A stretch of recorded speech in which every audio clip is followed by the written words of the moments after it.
नमस्कार, good morning आप सभी को। मैं प्रफुल्ल चंद्र पाठक, राजकीय औद्योगिक प्रशिक्षण संस्थान, मोहम्मदाबाद गोहना, मऊ।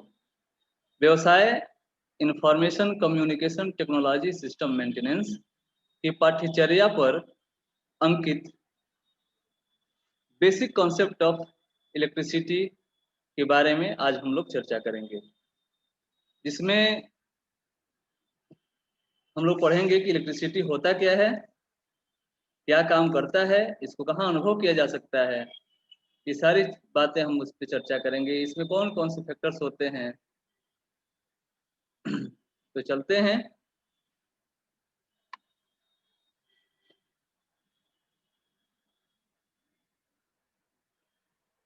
आज का सारांश जान लेते हैं कि आज हम किन किन टॉपिकों पर बात करेंगे, किस किस टॉपिक पर हम लोग चर्चा करेंगे और किस टॉपिक पर प्रशिक्षण प्राप्त करेंगे। तो सबसे पहला पॉइंट है इलेक्ट्रिसिटी का परिचय। इलेक्ट्रिसिटी होता क्या है। दूसरा है धारा और वोल्टेज की अवधारणा, यानी धारा और वोल्टेज का जो अवधारणा है किसने दिया था, ये इस पे भी हम लोग चर्चा करेंगे। विद्युत धारा, विद्युत धारा होता क्या है, इसके प्रकार कौन कौन से हैं, प्रत्यावर्ती धारा और दिष्ट धारा, इस पर भी हम लोग चर्चा करेंगे। नेक्स्ट है वोल्टेज, चक्र, साइकिल, आवृत्ति जिसे अंग्रेजी वर्णमाला में फ्रीक्वेंसी कहते हैं, आवर्तकाल जिसे हम टाइम पीरियड भी कहते हैं। इसके बाद है वर्ग माध्य मूलमान आरएमएस वैल्यू तथा शिखर से शिखर मान पिक वैल्यू और शिखर से शिखर मान पिक टू पिक वैल्यू, और लास्ट है क्षणिक मान इंस्टेंटेनियस वैल्यू। तो आगे बढ़ते हैं। परिचय। तो पर इलेक्ट्रिसिटी होता क्या है भाई। तो इलेक्ट्रिसिटी एक प्रकार की ऊर्जा है जिसे फिजिकल उपकरणों पर इलेक्ट्रॉन के प्रवाह से उत्पन्न होने वाली एक घटना के रूप में अनुभव किया जा सकता है।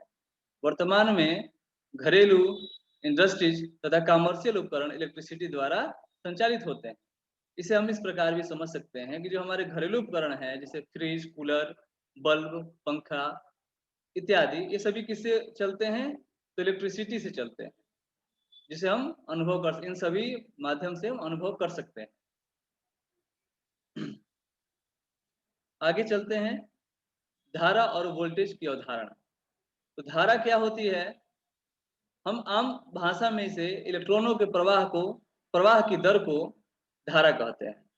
इलेक्ट्रॉन की प्रवाह की दर क्या होती है, यानी एक इलेक्ट्रॉन क्या होता है, ये एक परमाणु के नाभिक के चारों तरफ घूमने वाला नेगेटिव चार्ज इलेक्ट्रॉन होता है, जिसका मान होता है 1.6 गुणे 10 के पावर -19 कूलम्ब। तो इलेक्ट्रॉन की गति ही विद्युत इलेक्ट्रिसिटी होती है, यानी इलेक्ट्रॉन की गति ही विद्युत होती है। इलेक्ट्रॉन आवेश उत्पन्न करते हैं जिसका दैनिक जीवन में अत्यधिक उपयोग है, जैसे लाइट, बल्ब, स्टीरियो, फोन इत्यादि में। वे सभी डिवाइस एक ही मूल शक्ति स्रोत पर कार्य करते हैं। कौन कौन से डिवाइस, यानी जितने भी इलेक्ट्रॉनिक्स डिवाइसेस हैं वो सब एक ही मूल शक्ति स्रोत पर कार्य करते हैं, जो है इलेक्ट्रॉन की गति। जब तक इलेक्ट्रॉन मूव नहीं करेगा करंट प्रवाह नहीं होगा। यानी हम पहले ही बताए हैं कि इलेक्ट्रॉन की प्रवाह की दर को धारा कहते हैं, इलेक्ट्रिसिटी कहते हैं। अब है इलेक्ट्रिसिटी के 3 मूल सिद्धांत होते हैं। इलेक्ट्रिसिटी के कितने सिद्धांत होते हैं, 3 मूल सिद्धांत होते हैं। पहला वोल्टेज, वोल्टेज जो दो बिंदुओं के बीच का आवेश होता है, यानी दो पोटेंशियल, जिसे जिसे हम विभवांतर के नाम से भी जानते हैं। विभवांतर का मात्रक होता है पोटेंशियल, विभवांतर का मात्रक होता है वोल्टेज, पोटेंशियल डिफरेंस। दूसरा है धारा, जो आवेश के बहने की दर होती है। तीसरा है प्रतिरोध, जो कि किसी सामग्री द्वारा आवेश के प्रवाह को रोकने का स्वभाव होता है। तो वोल्टेज क्या होता है, वोल्टेज इसको इस तरीके से हम समझ सकते हैं, इलेक्ट्रोमोटिव फोर्स, यानी विद्युत वाहक बल, और धारा इलेक्ट्रॉनों के प्रवाह की दर, और प्रतिरोध, प्रतिरोध को इस तरीके से भी समझ सकते हैं जैसे कि किसी रोड पर एक रोड ब्रेकर होता है, स्पीड ब्रेकर जिसे कहते हैं, स्पीड ब्रेकर होता है। उसमें क्या होता है कि वह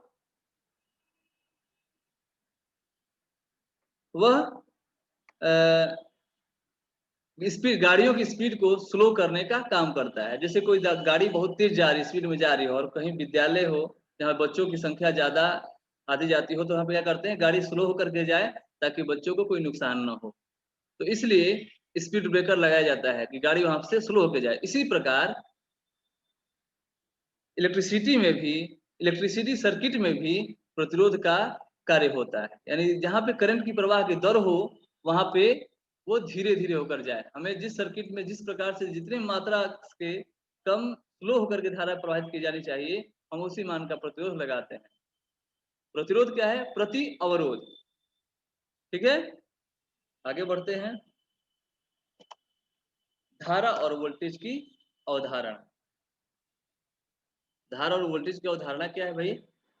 जब भी उपरोक्त मूल्यों के बारे में हम बात करते हैं, जब भी हम तीन इन वोल्टेज, करंट और प्रतिरोध के बारे में बात करते हैं, तो मुख्य रूप से आवेश की गति ही बता रहे होते हैं, जो कि इलेक्ट्रॉन्स का स्वभाव होता है। एक बंद सर्किट होता है जो कि आवेश को एक जगह से दूसरी जगह पर जाने देता है। सर्किट के अंदर मौजूद घटक इस आवेश को नियंत्रित करने और काम में लेने के लिए मदद करता है। यानी बंद सर्किट, यहाँ पे अब एक सर्किट नाम है बंद सर्किट। ये बंद सर्किट क्या होता है भाई? जिसे हम अंग्रेजी वर्णमाला में क्लोज्ड सर्किट भी कहते हैं। यानी हम कोई भी वोल्टेज, कोई भी बल्ब या कोई भी सर्किट जो काम कर रहा होता है, उसे हम क्लोज सर्किट ही कहते हैं। अगर सर्किट भी कई प्रकार के होते हैं, हम उस पर कभी चर्चा करेंगे। बट यहाँ पे एक बात समझने की जरूरत है कि बंद सर्किट क्या होता है, क्लोज सर्किट क्या होता है। यानी वह सर्किट जो वर्किंग कंडीशन में है, उसे हम बंद सर्किट या क्लोज सर्किट कहते हैं। तो अब इसके अंदर कौन कौन से घटक होते हैं? सर्किट के अंदर मौजूद घटक इस आवेश को नियंत्रित करने और काम में लेने के लिए मदद करते हैं। यानी जो अंदर सर्किट के अंदर जो भी घटक होते हैं, जैसे प्रतिरोध, प्रतिरोध हो गया, ट्रांजिस्टर हो गया, कैपेसिटर हो गया, इंडक्टर हो गया, ऐसे जो भी इलेक्ट्रॉनिक्स डिवाइसेस लगी होती हैं, वो घटक कहलाते हैं, सर्किट के अंदर के घटक कहलाते हैं। वो करंट को या करंट को, इलेक्ट्रॉन के प्रवाह की दर को नियंत्रित करते हैं। तो वोल्टेज और धारा की जो अवधारणा है, ये किसने दिया था, इस पर भी चर्चा करते हैं। तो एक वैज्ञानिक थे, इटली के थे वो, जॉर्ज ओम, जिन्होंने पहली बार इलेक्ट्रिसिटी के बारे में बताया था। इन्होंने प्रतिरोध की एक इकाई का वर्णन भी किया था, जो कि करंट और प्रतिरोध के द्वारा परिभाषित की जाती है। जो जॉर्ज ओम वैज्ञानिक जो थे, इन्होंने एक ओम का नियम परिभाषित किया था। उसी ओम के नियम के अनुसार ही इलेक्ट्रिसिटी की सारी घटक काम करती हैं, और उस घटक के अनुसार ही हम उस सर्किट का कैलकुलेशन करते हैं, जिसे हम ओम का नियम कहते हैं। ठीक है।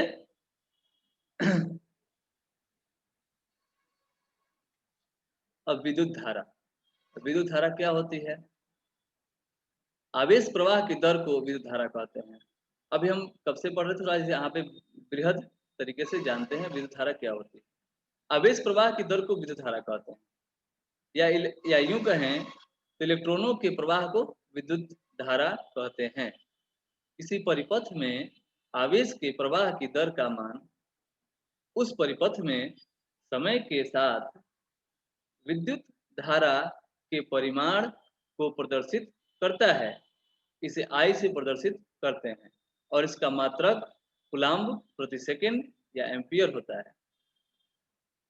ठीक है। आवेश प्रवाह की दर को विद्युत धारा कहते हैं, या इलेक्ट्रॉनों के प्रवाह की दर को विद्युत धारा कहते हैं। इसका मात्रक क्या होता है? कूलम्ब प्रति सेकंड या एम्पियर होता है। इसे आई से प्रदर्शित करते हैं। और किसी चालक में विद्युत धारा किधर से किधर की तरफ प्रवाहित होती है? जैसे अगर हम कहीं पानी को रखें, तो क्या होता है, वो जिधर भी ढलान देखता है उधर की तरफ वो मूव करने लगता है। यानी जिसको जिधर भी जाने का रास्ता, मार्ग मिलता है, यानी पानी एक अस्थिर जगह नहीं रहेगा। उसी तरीके से करंट भी होता है, विद्युत धारा भी होता है, जो क्या काम करता है, वो धन आवेश की प्रवाह की दिशा धारा की दिशा मानी जाती है। हम लोग मानते हैं, आमतौर पर चलन में मानते हैं कि धन आवेश जो होता है, यानी जिसे हम प्रोटॉन कह सकते हैं, धन आवेश की दिशा ही विद्युत धारा की दिशा मानी जाती है, लेकिन ऐसा नहीं होता है। धारा प्रवाह की दिशा ऋण आवेश इलेक्ट्रॉनों के प्रवाह की दिशा के विपरीत होती है। यानी इलेक्ट्रॉन क्या होता है, नेगेटिव से पॉजिटिव की तरफ, क्योंकि इसके चार्ज माइनस होता है, इसलिए नेगेटिव से पॉजिटिव की तरफ मूव करता है, और जबकि प्रोटॉन जो होते हैं, धन आवेश जो होते हैं, वो पॉजिटिव से नेगेटिव की तरफ चलते हैं। ठीक है, तो हम मानते हैं कि धारा हमारा जो है धन आवेश से ऋण आवेश की तरफ चलता है, बट इलेक्ट्रॉन की जो दिशा होती है वो ऋण आवेश से धन आवेश की तरफ होती है। अब विद्युत धारा कितने प्रकार के होते हैं? तो विद्युत धारा 2 प्रकार के होते हैं। कौन कौन से? दिष्ट धारा और प्रत्यावर्ती धारा। दिष्ट धारा और प्रत्यावर्ती धारा, यानी डायरेक्ट करंट और अल्टरनेटिंग करंट। तो सबसे पहले चलते हैं, चर्चा करते हैं किस पर? प्रत्यावर्ती धारा पर। प्रत्यावर्ती धारा वह धारा है जो किसी विद्युत परिपथ में अपनी दिशा बदलती रहती है। इसके विपरीत दिष्ट धारा समय के साथ अपनी दिशा नहीं बदलती। भारत में घरों में प्रयुक्त प्रत्यावर्ती धारा की आवृत्ति 50 हर्ट्ज होती है, अर्थात यह 1 सेकेंड में 50 बार अपनी दिशा बदलता है। यानी प्रत्यावर्ती धारा क्या है भाई? यह अपना दिशा और परिमाण हमेशा बदलता रहता है, यानी पॉजिटिव से नेगेटिव होता रहता है, हमेशा परिवर्तित होता रहता है। और इसकी आवृत्ति जो है, आवृत्ति के बारे में हम अगले स्लाइड में, आगे की स्लाइडों में चर्चा करेंगे कि आवृत्ति क्या होती है। भारत में आवृत्ति कितनी होती है? 50 हर्ट्ज होती है। प्रत्यावर्ती धारा, प्रत्यावर्ती धारा या प्रत्यावर्ती विभव का परिमाण मैग्नीट्यूड मैग्नीट्यूड समय के साथ बदलता रहता है, और वह शून्य पर पहुंचकर विपरीत चिन्ह का धनात्मक से ऋणात्मक या उसके उल्टा भी हो जाता है। विभव या धारा के परिमाण में समय के साथ यह परिवर्तन कई तरह से संभव है। उदाहरण के लिए साइन आकार साइनोसाइडल हो सकता है, त्रिभुजाकार हो सकता है, वर्गाकार हो सकता है आदि। इनमें साइन आकार का विभव या धारा का सर्वाधिक उपयोग किया जाता है। आजकल दुनिया के लगभग सभी देशों में बिजली का उत्पादन एवं वितरण प्रायः प्रत्यावर्ती धारा के रूप में ही किया जाता है, न कि दिष्ट धारा के रूप में। इसका प्रमुख कारण है कि एसी का उत्पादन आसान है। इसके परिमाण को बिना कठिनाई के ट्रांसफार्मर की सहायता से या अधिक सहायता से कम या अधिक किया जा सकता है। तरह तरह की 3 फेज मोटरों की सहायता से इसको यांत्रिक ऊर्जा में बदला जा सकता है। इसके अलावा श्रव्य आवृत्ति, रेडियो आवृत्ति, दृश्य आवृत्ति आदि भी प्रत्यावर्ती धारा के ही रूप में है।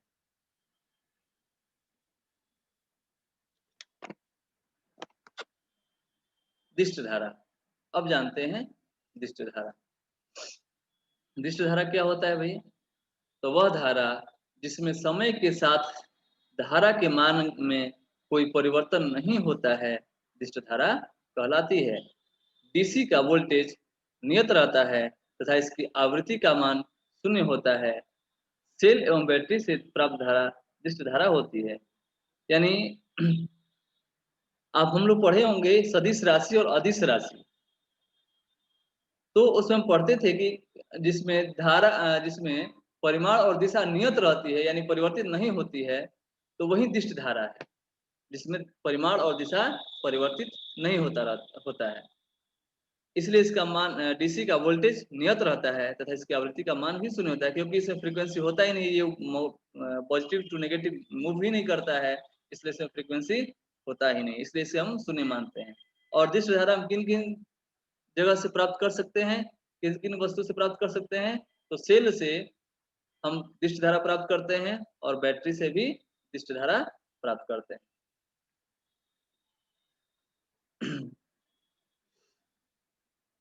वोल्टेज, अब वोल्टेज क्या है?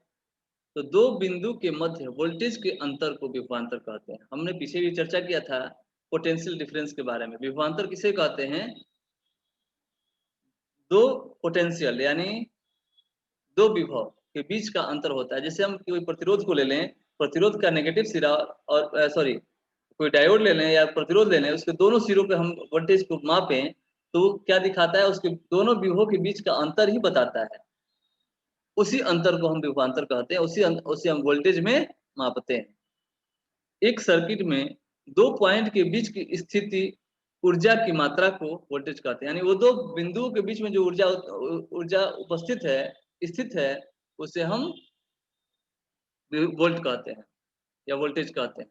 इकाई वोल्ट का नाम एक इटली के भौतिक वैज्ञानिक एल्सेंड्रो वोल्टा के नाम पर रखा गया था, ठीक है, जिन्होंने पहली केमिकल बैटरी को बनाया था। वोल्टा जो वैज्ञानिक थे, एल्सेंड्रो वोल्टा, इन्होंने पहली केमिकल बैटरी को बनाया था।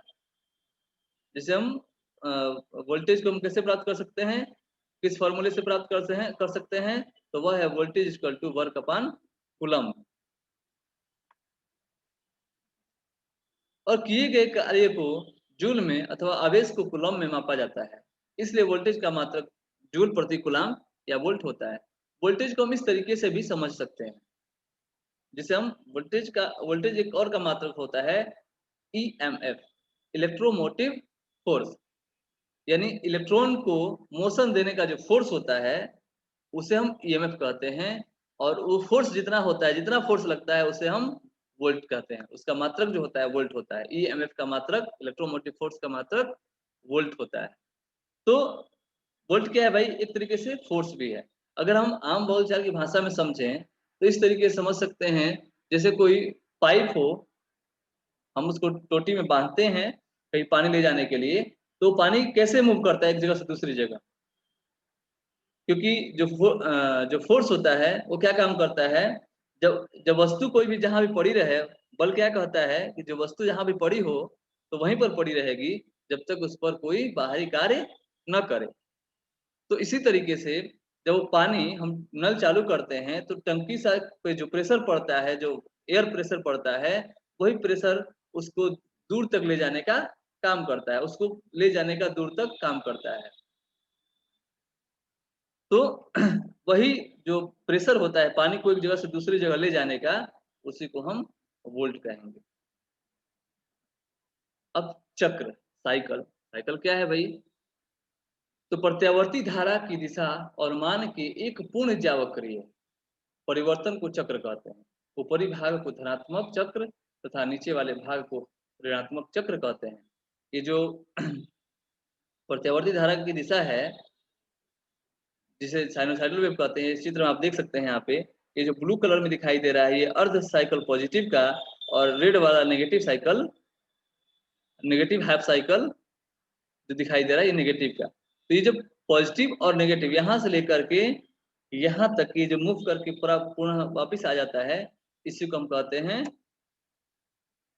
एक साइकिल, ठीक है। यानी ये शून्य से स्टार्ट हुआ और पुनः अपने एम्पलीट्यूड पर गया और पुनः फिर शून्य पर आ गया। यानी ये शून्य से स्टार्ट होकर एक मैक्सिमम बिंदु तक जाता है और पुनः शून्य पर आ जाता है, और फिर नेगेटिव वाला भी नेगेटिव में पूरा शून्य से अपने उच्चतम मान एम्पलीट्यूड तक जाता है और पुनः शून्य पर आ जाता है। तो पॉजिटिव और नेगेटिव का जो एक चक्र होता है, इसी को हम साइकिल कहते हैं। आवृत्ति, फ्रीक्वेंसी, फ्रीक्वेंसी क्या है, तो प्रत्यावर्ती धारा प्रति सेकेंड पूर्ण चक्रों की संख्या को आवृत्ति कहते हैं। यानी ये एक बार एक सेकेंड में, एक प्रति सेकेंड में, यानी एक सेकेंड में वो कितनी बार चला साइकिल, उसे हम फ्रीक्वेंसी कहते हैं। इसे हम अब पीछे भी बात किए हैं कि आवृत्ति जो होती है हमारे देश में 50 हर्ट्ज मानक है। यानी एक सेकेंड में 50 बार पॉजिटिव नेगेटिव होता रहता है। इसे अंग्रेजी वर्णमाला के एफ अक्षर से प्रदर्शित किया जाता है।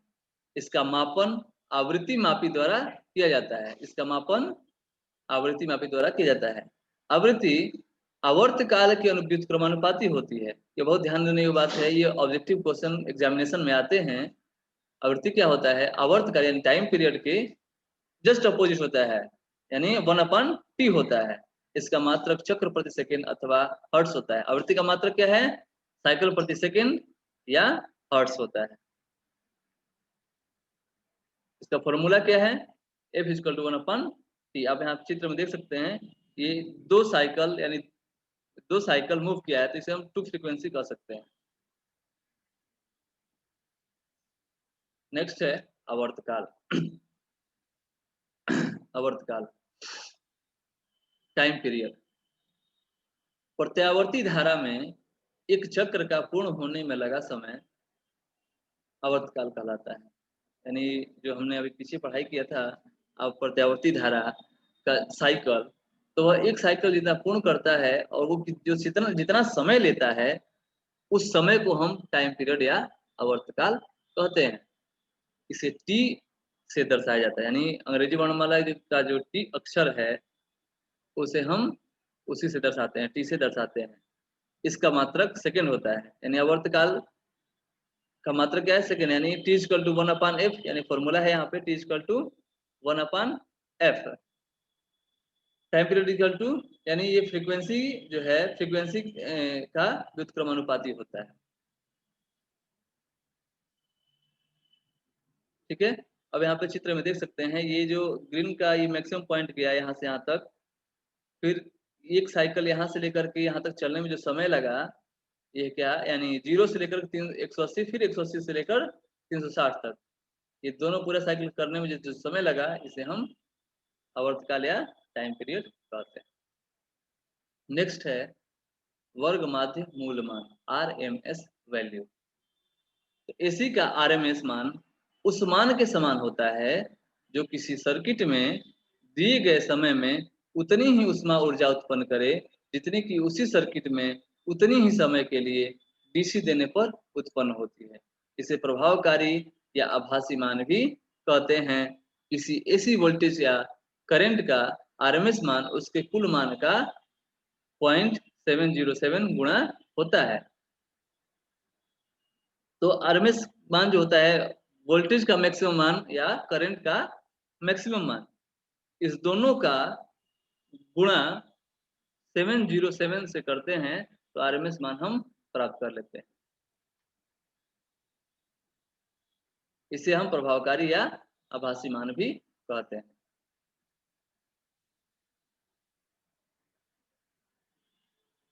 RMS मान आप समझ रहे हैं कि उस किसी सर्किट में जितनी ऊष्मा दी जाती है, उतनी ही ऊष्मा उतनी ऊष्मा ऊष्मा प्राप्त करने के लिए डीसी दी जाती है, उतने से समय दिया जाता है, तो उसे हम RMS मान कहते हैं। इसे प्रभावकारी या आभासी मान भी कहते हैं। नेक्स्ट है शिखर मान, पीक वैल्यू। पीक वैल्यू क्या है भाई? एसी सिग्नल की ज्यावक्रीय प्रकृति में धनात्मक व ऋणात्मक चक्र में उच्चतम मान को शिखर मान कहते हैं। यहाँ पर चित्र में आप देख सकते हैं, जो ब्लैक एरो दिया है, यह पीक वैल्यू दिखा रहा है पॉजिटिव का, यानी ये जो ऊपर का टो है इसका, यही है शिखर मान, और नेगेटिव का यहाँ है, ये है, ये इसका शिखर मान। तो पॉजिटिव का हो या नेगेटिव का, जो सबसे पीक होगा, एम्पलीट्यूड होगा, उसी को हम शिखर मान कहते हैं, या पीक वैल्यू या एम्पलीट्यूड। इसको हम 3 नाम से जानते हैं: पीक वैल्यू, एम्पलीट्यूड या शिखर मान। ठीक है, आगे बढ़ते हैं। शिखर से शिखर मान, यानी peak to peak value. AC signal की ज्यावक्रीय साइनोसाइडल प्रकृति में उच्च धनात्मक मान तथा उच्च ऋणात्मक मान के मध्य की दूरी को शिखर से शिखर मान कहते हैं।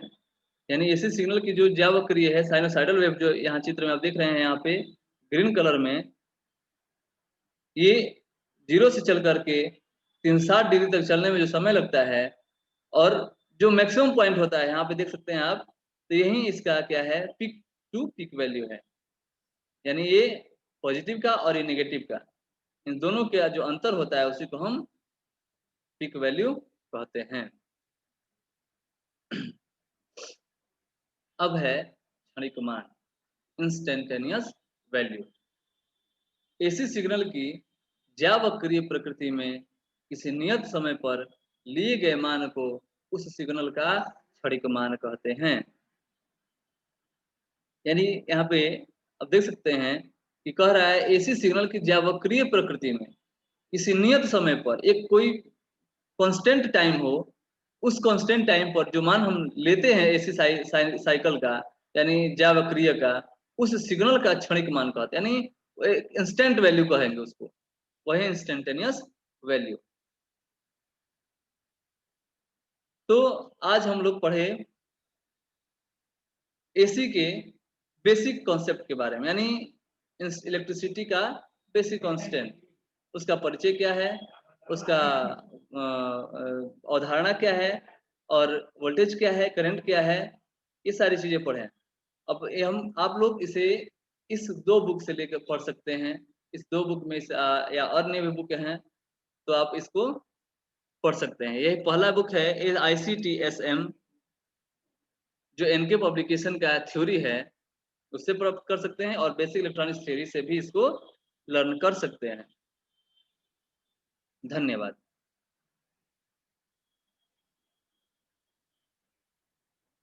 धन्यवाद।